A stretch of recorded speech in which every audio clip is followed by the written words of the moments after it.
Govavac sat on the stone bench, enjoying the midday sun on his hide.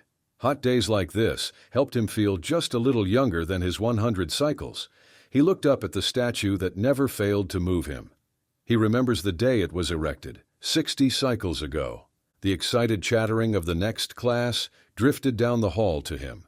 This was his favorite part of the history class he taught. To most, it was just history, something that happened before their time. But to him, it was still alive in both his hearts. "Come in and take a seat, hatchlings," raising his voice to be heard over the noise 30 hatchlings could make. Govavac sometimes got irritated by how difficult it could be to quiet 30 students who were barely 10 cycles old. But then, he remembered his childhood and how difficult it was. He preferred the happy chatter of the hatchlings over the fear and hopelessness when he was their age. "Quiet down, hatchlings," looking sternly at them. "So, for today's lesson, I brought you to one of our people's most sacred monuments." He began to stroll to the statue, before pointing at it. "Who can tell me what this statue depicts?" Kornak, picking a student from the back row. Kornak stood. "It's a human, honored elder." Govavac nodded in approval. "Very good, Kornak, you may be seated. And who can tell me about the humans?" His arms clasped behind his back as he turned to look at them. "Rujdok." Rujdok rose and confidently stated, "They are aliens, but my sire calls them just a myth, a legend." Govavac looked out at the other students. "How many of you agree that humans are a myth?" Almost every claw shot up. Govavac shook his head and thought to himself, less than 90 cycles for real events to become a myth. "That's incorrect, Rujdok. Your sire is quite wrong." Turning to look up with reverence. "I was there when the humans appeared to us, saved us." An excited buzz coursed through the class. Several students asked questions at the same time. "Really? Were humans as tall as the statue? Where are they now? Did you meet any?" Govavac held up a claw to quiet them. Yes, I was there when the humans came." He took a moment to gather his thoughts. "I wasn't much older than you are now when we still lived on Quarthan." Another excited buzz at the mention of their former homeworld. The young grew up on tales of life before they had to leave the planet. To the young, it was so long ago that they forgot some Kexians were still alive from that time. Govavac stood in front of them. There was no Kexian republic then, and we'd only recently left our world for the stars.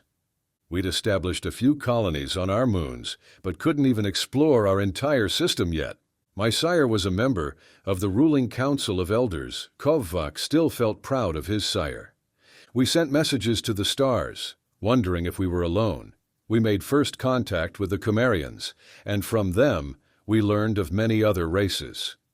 Small groups of aliens came to trade and welcome us to the galactic community, one of which was the humans. Unlike most aliens, they were fair in their dealings with us.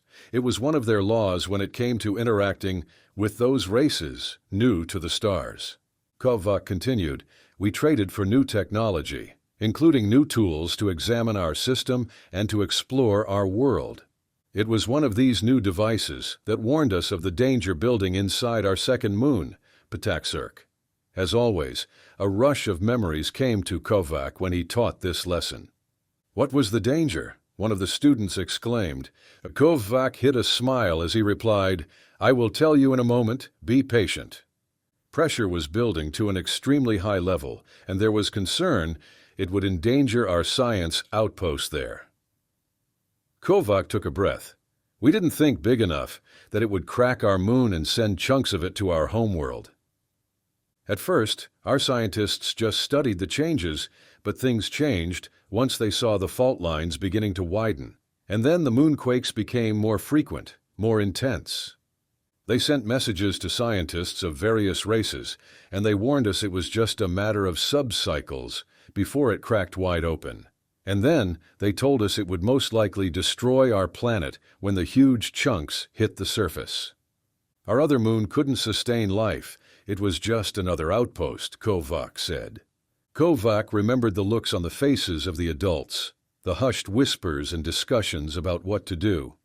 We were still new to space and had very few ships capable of leaving our system. We needed help if we were to survive.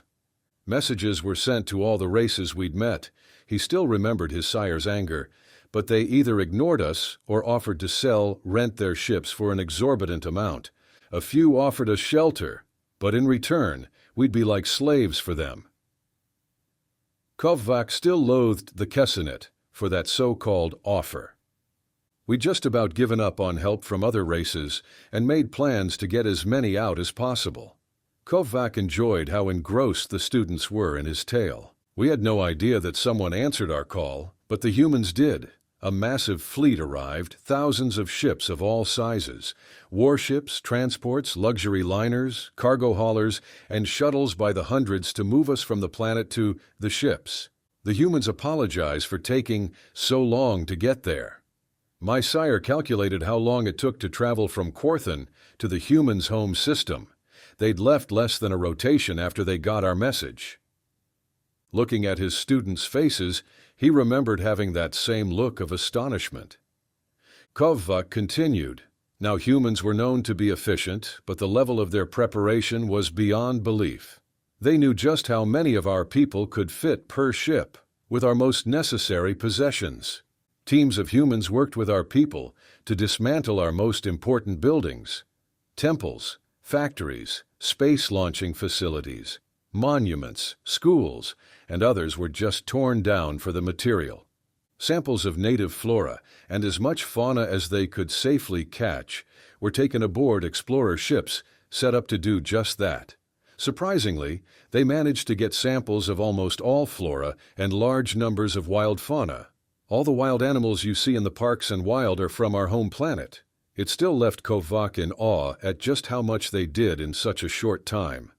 They'd even completely evacuated and removed our outposts on both moons and extracted large amounts of our resources for our use in rebuilding. Kovac smiled as he teased the students. Remember that, when you complain it takes too long to clean your dens. Kovac carried on with the tale.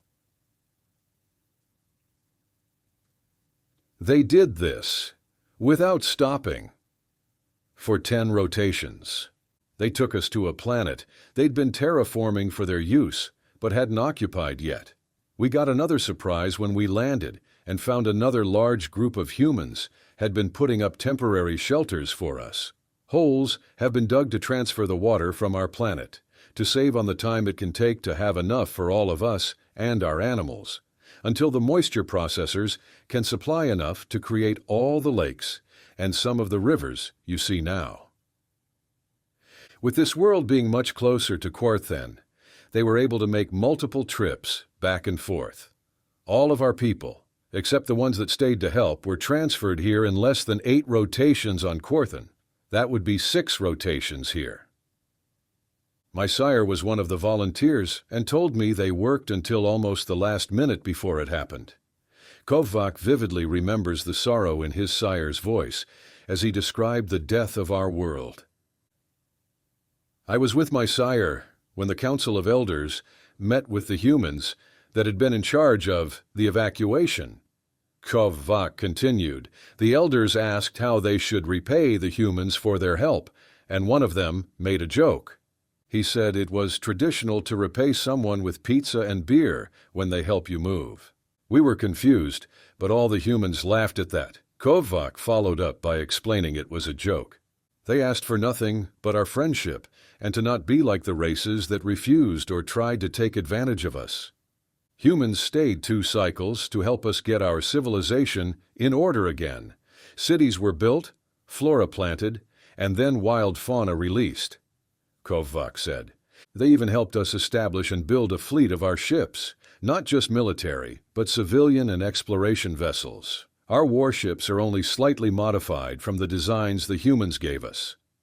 Kovac finished with, humans are real, and we owe them a great debt. The students began talking excitingly about the lessons before one student raised a claw. Yes, Haituk. Kovac was sure what the question would be. They always asked eventually.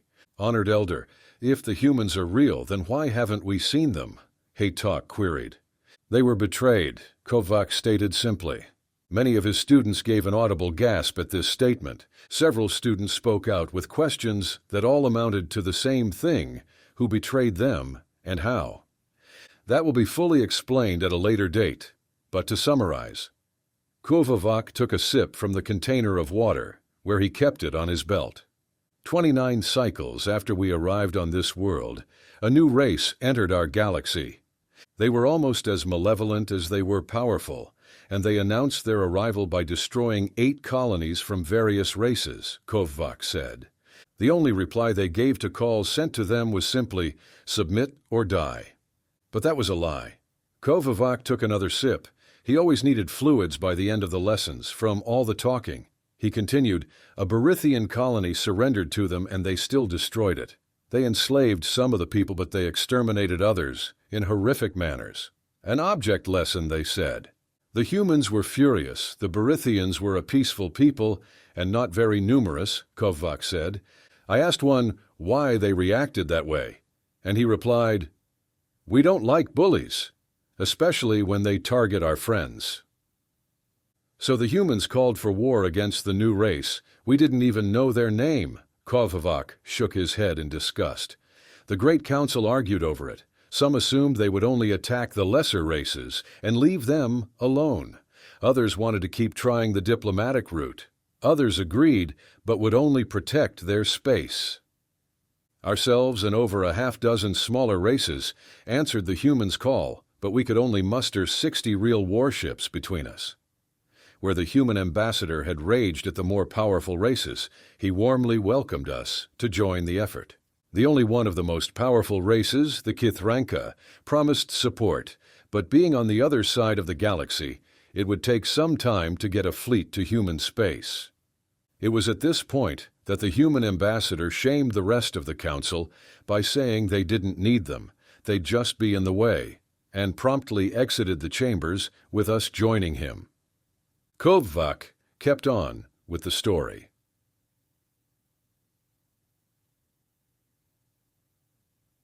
The Kithranka ambassador barely said anything before he nodded at us and left to contact his govt. The human ambassador thanked us for being loyal friends and got us in contact with their fleet command. Another student raised a claw. Then what, did we fight? Kovac proudly replied, yes, we did. I was serving on one of our cruisers and made sure I got to go help our friends. The humans only requested 5 ships from each of us. They didn't want us defenseless. So we joined with the humans' armada. It was far larger than the one that saved us, and it was all warships. I was told there were over 100,000 ships of various sizes, from massive carriers to small starfighters. But the enemy brought more and bigger ships. Images of the chaos of battle filled Kovac's head before he continued. The humans had us in reserve to counter their flank attack. I'd never even heard of a battle this massive, let alone seen. Kovac's hearts began beating faster as he remembered the terror and exhilaration of the fight. The humans drove straight into the center of the enemy's formation. It was so chaotic that it was almost impossible to tell friend from foe. Another student spoke up. But what about you and our ships? Kovac continued, we did as asked and attacked any ships that got around the flanks, mostly fighters and destroyers, but we did have to gang up on a large cruiser too. And after 3/4 of a rotation, the battle was over. Kovac looked at each student. Only a few of the enemy escaped and none of their capital ships. But the humans paid a very heavy price for victory. 80% of their fleet was destroyed, and the rest heavily damaged. All but a dozen capital ships were floating wrecks. Our little squad only lost 3 ships destroyed, with the rest damaged in one way or the other. The human casualties were in the millions, dead, wounded, or missing. Kovac looked at the scars on his right arm from an exploding console after a massive hit, and the next 2 rotations were spent rescuing survivors from wrecks and sending wounded to hospitals all over their space, including our wounded. Unlike other races, the humans didn't differentiate in treating their wounded and their allies. Kovvak continued.